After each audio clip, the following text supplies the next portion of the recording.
हर हर महादेव, जय श्री कृष्णा। आइए मिलकर शुरू करते हैं श्रावण मास का 12वें अध्याय का महात्म्य। गुरुदेव को प्रणाम करते हैं, गणपति भगवान को नमन करते हैं और प्रारंभ करते हैं। भगवान शंकर सनत कुमार से बोले, अब तुम श्रावण शुक्ल द्वितीया तिथि को किया जाने वाला स्वर्ण गौरी व्रत सुनो। उस दिन प्रातःकाल स्नान करके 16 उपचार से भगवान शिव और माँ पार्वती का इस प्रकार से पूजन करना चाहिए। हे देवादिदेव, मेरे द्वारा की गई पूजा को आप स्वीकार करें। गौरी माता के व्रत की पूर्ति के लिए 16 बायने दंपतियों को देकर कहना चाहिए, हे माँ गौरी की प्रतीर्थ तथा व्रत पूर्ति के लिए उत्तम ब्राह्मण दाम्पत्यों को बायना देता हूँ।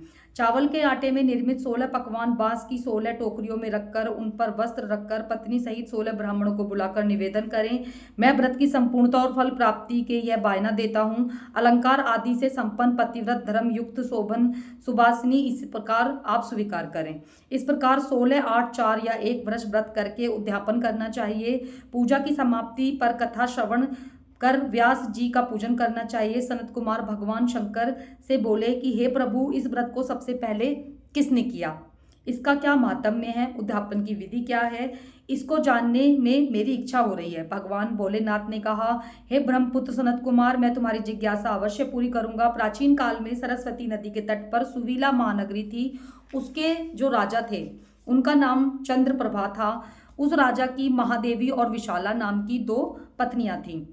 राजा चंद्रप्रभा महादेवी रानी को अधिक प्यार करता था। राजा उस पर अपनी जान छिड़कता था। एक दिन राजा शिकार खेलने के लिए वन में गया। वहां उसने शार्दुल सिंह, बारहा, अरना, भैंसे आदि का शिकार किया। अब राजा को प्यास से व्याकुल हो गई। राजा वन में पानी के लिए इधर उधर घूमने लगा। घूमते हुए वह एक तालाब पर पहुंचा। उसने तालाब का जल पीकर अपनी प्यास बुझाई। पानी पीने के बाद राजा ने इधर उधर देखा तो उसे दिखा कि तालाब के किनारे कुछ अप्सराएं पूजन कर रही हैं। राजा ने उनसे पूछा, आप किसकी पूजा कर रही हैं? और अप्सराओं ने उत्तर दिया, हम स्वर्ण गौरी का पूजन कर रहे हैं। राजा ने फिर से पूछा, देवियों, इस व्रत को करने की विधि और व्रत का फल क्या है, बताने की कृपा करें। अप्सराओं ने उत्तर दिया, श्रावण शुक्ल द्वितीया के दिन यह व्रत किया जाता है। इस व्रत को भगवान शंकर और माँ पार्वती का पूजन किया जाता है। इस व्रत में 16 धागों का डोरा पुरुष अपने बाएं हाथ में तथा स्त्री अपने पुरुष अपने दाएं हाथ में और स्त्री अपने बाएं हाथ में बांधती है। यही इस व्रत को करने की विधि है। इस व्रत को करने से भगवान शंकर की कृपा से सभी मनोकामनाएं पूर्ण होती हैं। यही इस व्रत का फल है।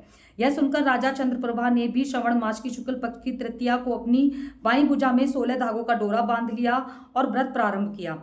राजा ने कहा, हे माता गौरी, मैं इस डोरे को व्रत के लिए बांधता हूँ, मेरे ऊपर आप कृपा करना। इस प्रकार व्रत धारण कर राजा अपने महल में आ गया। रानी महादेवी ने राजा के दाएं हाथ में बंधे डोरे को देखकर पूछा कि यह क्या है।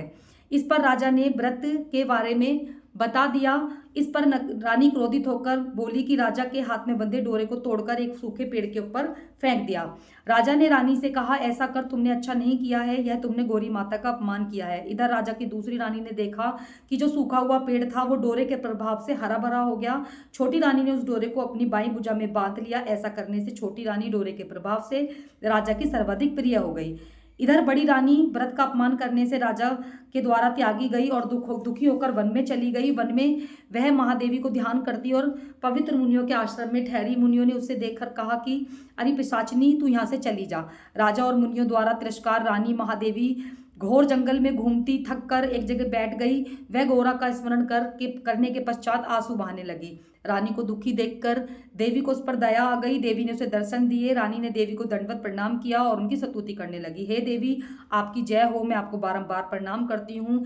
हे वक्त भर प्रदय, आपकी जय हो। हे मंगल स्वरूपे, आपकी जय हो। इस प्रकार भक्ति के द्वारा जब से देवी से वर प्राप्त करके बड़ी ही गौरी ने, मैं आपकी जय हो, आपको बारंबार प्रणाम करती हूँ। हे भक्त प्रदय, आपकी जय हो।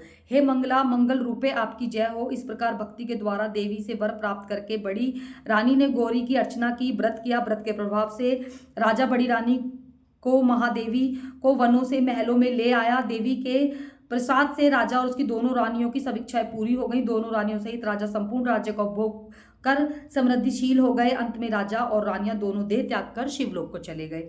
शिव जी बोले कि हे तात, जो लोग पार्वती जी का ये व्रत करते हैं वह मेरा पार्वती का अत्यंत प्रिय प्राणी हो जाता है। इस लोक में सुख सुविधा भोगकर अपने शत्रुओं को विजय प्राप्त कर कर अंत में मेरे लोक को जाता है। अब मैं तुम्हें इस व्रत के उद्यापन की विधि बताता हूँ। शुभ तिथि शुक्रवार, चंद्रबल, ताराबल हो जाने पर मंडप में अष्टदल कमल के ऊपर धान्य, उसके ऊपर घट स्थापित करना चाहिए। उस पर घट पर 16 पल का बना तांबे का पूर्ण पात्र रखना चाहिए। उस पूर्ण पात्र में तिल भरकर उसके ऊपर पार्वती और भगवान शंकर की प्रतिमा रखो। इसके ऊपर 2 श्वेत कपड़े और श्वेत रंग का यज्ञोपवीत रखना चाहिए। विधि पूर्वक वेद मंत्रों से पूजन करा के रात में जागरण करना चाहिए। अगले दिन प्रातःकाल पूजन करके हवन करें। पहले ग्रह होम फिर आधान होम करना चाहिए, जो मिश्रित तिल और घी में मिलाकर 1000 या 100 प्रधान आहुतियां देना चाहिए। इसके बाद वस्त्र अलंकार धेनु आदि से आचार्य का पूजन करो। 16 बायने निकालकर ब्राह्मणों को देना चाहिए, उन्हें भोजन कराना चाहिए। इसके उपरांत भोजन दक्षिणा भी देनी चाहिए। इसके बाद अपने सभी मित्रों संबंधियों को भोजन कराना चाहिए और स्वयं भी करना चाहिए।